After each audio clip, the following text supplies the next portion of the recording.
In the summer of 1914, a driver took a wrong turn on the street in Sarajevo.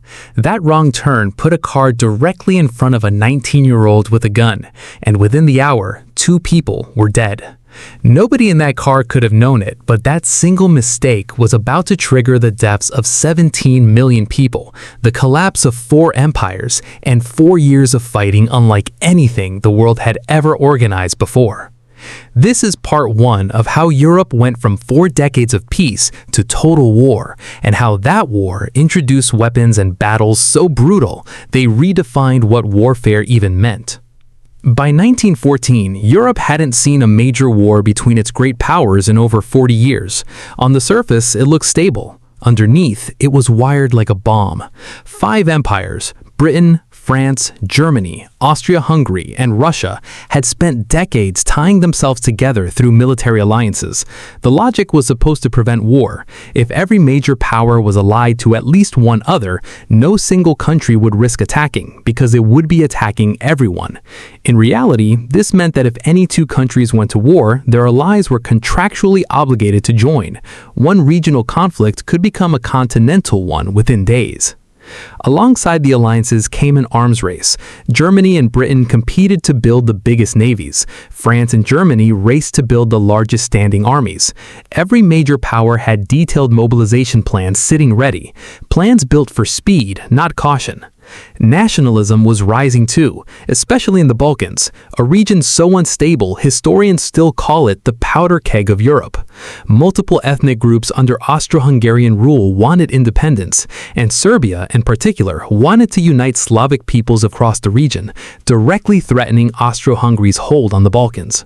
All Europe needed was one incident large enough to activate the alliance system. On June 28, 1914, it got one. Archduke Franz Ferdinand, heir to the Austro-Hungarian throne, traveled to Sarajevo, the capital of Bosnia, a territory Austria-Hungary had annexed just 6 years earlier, angering Serbian nationalists who wanted it for themselves. A secret Serbian nationalist group called the Black Hand planned to assassinate him during the visit. Their first attempt failed. A bomb thrown at his car missed, wounding bystanders instead. Franz Ferdinand insisted on continuing his visit, including a stop to check on the wounded. Later that day, his driver took a wrong turn onto a side street, directly past the delicatessen where one of the surviving conspirators, Gavrilo Princip, happened to be standing. Princip stepped up to the car and shot both Franz Ferdinand and his wife Sophie at close range. Both were dead within the hour. It was a political assassination, the kind Europe had actually seen before without triggering continental war. This time was different because of what came next. Austria-Hungary blamed Serbia's government for the assassination and issued an ultimatum with demands so severe they were designed to be rejected. Serbia accepted almost all of it, but not quite everything. Austria-Hungary declared war anyway. That's when the alliance system activated exactly as designed, except in the worst possible direction. Russia began mobilizing its army to defend Serbia, a fellow Slavic nation. Germany, allied with Austria-Hungary, declared war on Russia. France, allied with Russia, was pulled in next. Germany's existing war plan, the Schlieffen Plan, called for a fast strike through Belgium to knock France out before turning to face Russia. Marching through neutral Belgium violated international agreements Britain had guaranteed, so Britain declared war on Germany too. In just 5 weeks, one assassination in the Balkans had become a war between every major power in Europe. Nobody had planned for a war this size, but the machinery that pulled everyone in worked exactly as it had been built to. Most leaders on both sides expected a short war. Soldiers were told they'd be home by Christmas. Germany's opening move nearly proved them right. The Schlieffen Plan pushed German forces deep into France within weeks, threatening Paris itself. But at the Battle of the Marne in September 1914, French and British forces stopped the German advance just short of the capital. Neither side could break through after that. Both armies began digging in for protection, and those defensive trenches kept extending outward, side by side, until they formed a nearly unbroken line stretching roughly 700 kilometers from the Belgian coast to the Swiss border. By the end of 1914, the war that was supposed to be over by Christmas had become a stalemate that would last 4 more years. The Western Front turned into a landscape unlike anything soldiers had trained for. 2 lines of trenches faced each other across a stretch of shattered, cratered ground nicknamed No Man's Land, sometimes just tens of meters wide. Soldiers lived in these trenches for weeks at a time, dealing with flooding, disease, rats, and constant artillery bombardment. Attacks usually meant climbing out of the trench and running across open ground directly into machine gun fire, a tactic that produced staggering casualties for minimal territorial gain. Advances were measured in meters, not miles. Entire battles could cost hundreds of thousands of lives and shift the front line by only a few kilometers. This is the image most people picture when they think of the First World War, and for most of the war's duration on the Western Front, it's an accurate one. A handful of battles came to define just how costly this new kind of warfare really was. The Battle of the Marne in September 1914 stopped Germany's initial advance and set the stage for 4 years of trench deadlock. The Battle of Verdun, starting in February 1916, became one of the longest and bloodiest battles in human history. Nearly 10 months of fighting between French and German forces that produced roughly 700,000 casualties combined, over a strip of land that barely changed hands. The Battle of the Somme, beginning in July 1916, is remembered as one of the deadliest single days in British military history. Nearly 20,000 British soldiers killed on the first day alone. The battle dragged on for months and introduced a new weapon to the battlefield, which we'll get to shortly. The Gallipoli campaign, launched in 1915, was an attempt by Britain and its allies to knock the Ottoman Empire out of the war by seizing the Dardanelles Strait. It failed disastrously, with huge casualties on both sides, and it's especially remembered in Australia and New Zealand, where it became a defining national memory for both countries. And at sea, the Battle of Jutland in 1916 was the largest naval battle of the war, pitting the British and German fleets against each other in the North Sea. Neither side achieved a decisive victory, but it confirmed that Britain's navy still controlled the seas, a fact that would matter enormously later in the war. This wasn't just the bloodiest war Europe had fought. It was the first war fought with industrial technology at this scale, and it introduced weapons the world hadn't seen combined like this before. Machine guns turned any advance across open ground into a massacre. A single well-positioned gun crew could cut down hundreds of attacking soldiers in minutes, which is exactly why trench warfare became the only viable defensive strategy. In April 1915, Germany released chlorine gas at the Second Battle of Ypres, the first large-scale use of chemical weapons in warfare. Soldiers on both sides spent the rest of the war fighting in gas masks, facing an enemy that could drift in on the wind. At the Somme in September 1916, Britain rolled out something entirely new: the tank. Early tanks were slow and mechanically unreliable, but they marked the birth of armored warfare, a concept that would go on to define battlefields for the next century. Aircraft, barely a decade old as a technology, went from scouting tools to combat weapons. By 1915, the world had its first fighter pilots specializing in aerial combat, including Germany's Manfred von Richthofen, the Red Baron, who became the most famous ace of the war. And underwater, Germany's use of submarines to sink Allied shipping introduced a new kind of naval warfare, one that would end up playing a direct role in dragging a new country into the fight. Which is where Part 2 picks up. By 1917, the war that was supposed to be over by Christmas 1914 had already killed millions of people, and it still wasn't close to finished. But the next 2 years would decide everything. One empire would collapse from the inside, one new country would enter the fight and tip the balance for good, and when it finally ended, the peace deal signed to stop the killing would end up planting the seeds for an even bigger war 20 years later. This is part 2 of the story of the First World War, how it stopped being a European conflict, became a truly global one, and how it ended up shaping the entire 20th century. By this point in the war, calling it a purely European conflict didn't really fit anymore. Because of colonial empires stretching across the globe, this had become the first war genuinely fought on nearly every inhabited continent. Soldiers from India, Africa, Australia, New Zealand, and Canada fought on European battlefields as part of British and French colonial forces. Japan, allied with Britain, entered the war and seized German territories in the Pacific and China. The Ottoman Empire joined the Central Powers, opening entirely new fronts across the Middle East, including the Gallipoli campaign and fighting across Mesopotamia and the Arabian Peninsula, where local Arab revolts against Ottoman rule added yet another layer to the conflict. In Africa, colonial forces representing Britain, France, and Germany fought each other across German colonial territories, from what's now Namibia to Tanzania.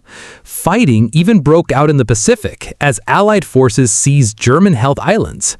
For the first time in history, a war was being fought on every inhabited continent except South America and Antarctica. That's a huge part of why, decades later, this conflict earned the name World War at all. While fighting raged on multiple fronts, Russia was falling apart from within. Years of catastrophic military losses, combined with severe food and fuel shortages at home, pushed the Russian population to breaking point. In early 1917, growing unrest forced Tsar Nicholas II to abdicate the throne, ending centuries of Romanov rule. The provisional government that replaced him tried to keep fighting the war, a decision that turned out to be a fatal mistake, since exhaustion with the war was one of the biggest reasons people had turned against the Tsar in the first place. Later that same year, the Bolsheviks, led by Vladimir Lenin, seized power in the October Revolution. Lenin's government prioritized ending Russia's involvement in the war over almost everything else. In March 1918, Russia signed the Treaty of Brest-Litovsk with Germany, formally pulling out of the war and surrendering large amounts of territory in the process. For Germany, this was a huge strategic win. It meant troops could now be shifted entirely from the Eastern Front to reinforce the Western Front. But that advantage was about to be canceled out by something else entirely. For most of the war, the United States had stayed officially neutral.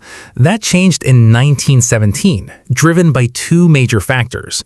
The first was Germany's use of unrestricted submarine warfare, sinking ships without warning, including vessels carrying American passengers. This had already caused outrage in 1915 with the sinking of the Lusitania, and when Germany resumed the practice in 1917 to try to cut off supplies to Britain, American public opinion shifted hard against Germany.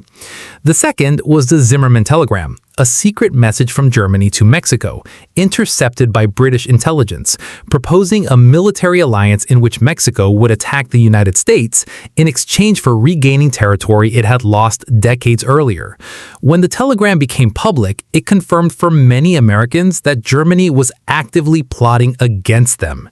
In April 1917, the United States declared war on Germany.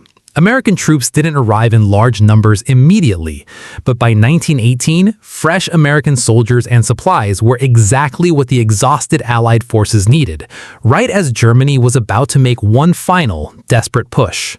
With Russia out of the war, Germany launched a massive offensive on the Western Front in the spring of 1918, hoping to win decisively before American troops could arrive in full strength. The offensive made significant early gains, but ultimately stalled. German forces were exhausted, and supply lines couldn't keep pace with the advance. By the summer of 1918, Allied forces, now reinforced with growing numbers of American troops, launched a counteroffensive that pushed German lines back steadily for months. Inside Germany, the strain was becoming unbearable. Years of a British naval blockade had caused severe food shortages and hardship on the home front. Military morale was collapsing alongside civilian morale.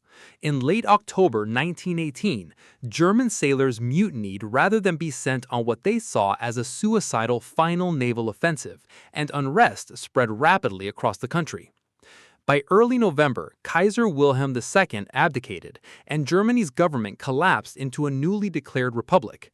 On November 11, 1918, at 11 a.m., an armistice took effect, and the fighting on the Western Front finally stopped.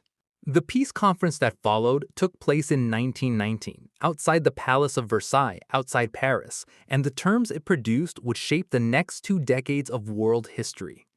The treaty placed full blame for the war on Germany, forcing it to accept the War Guilt Clause. It demanded massive financial reparations, stripped Germany of significant territory, and severely limited the size of its military. France, having suffered enormous destruction on its own soil, pushed hard for terms harsh enough to prevent Germany from threatening it again.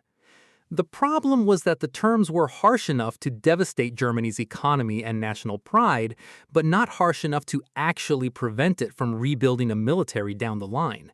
It created deep, lasting resentment across German society, resentment that would prove to be dangerously easy for a future political movement to exploit. The connection between the 2 world wars isn't a coincidence. Historians widely treat it as close to a direct chain of cause and effect. The economic devastation and national humiliation caused by the Treaty of Versailles created exactly the conditions extremist political movements thrive in. Germany's Weimar Republic struggled for years with hyperinflation and instability, and when the Great Depression hit in the early 1930s, that instability turned into full-blown crisis. Adolf Hitler's Nazi Party built its rise to power directly on resentment toward the Treaty of Versailles, promising to restore German pride and reverse the losses of 1918. By 1933, Hitler was Chancellor of Germany, and within a few years, he began rearming Germany and reclaiming territory in direct violation of the treaty's terms. In this sense, the First World War didn't just fail to be the war to end all wars. The way it ended actively helped set the conditions for an even larger war 2 decades later. Beyond leading to an even larger war, the First World War reshaped the modern world in ways still visible today.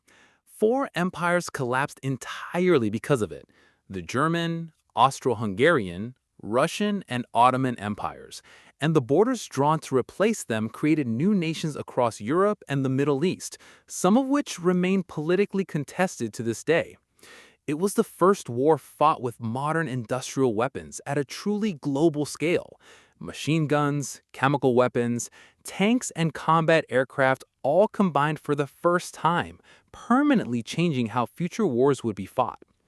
And it reshaped how the world organized itself politically. In its aftermath, the League of Nations was formed, the first major attempt at an international organization built to prevent future wars through diplomacy. It ultimately failed to stop the Second World War, but its structure and its failures directly shaped the creation of the United Nations after 1945. A wrong turn on a street in Sarajevo started it. 4 years, 17 million lives, 4 collapsed empires, and 1 deeply flawed peace treaty later, the world that emerged was one already on a path toward an even greater war, and toward the international system we still live under today. The First World War remains the moment the modern world first understood what industrialized global conflict could cost. Its lessons about alliances, industrial weapons, and the costs of a flawed peace still echo in how the world handles conflict today. And it all traces back to one street, one wrong turn, and 30 seconds that changed the 20th century. This has been the story of the First World War, the first truly global conflict, and the war that shaped the century that followed. Thank you for watching. This has been The First.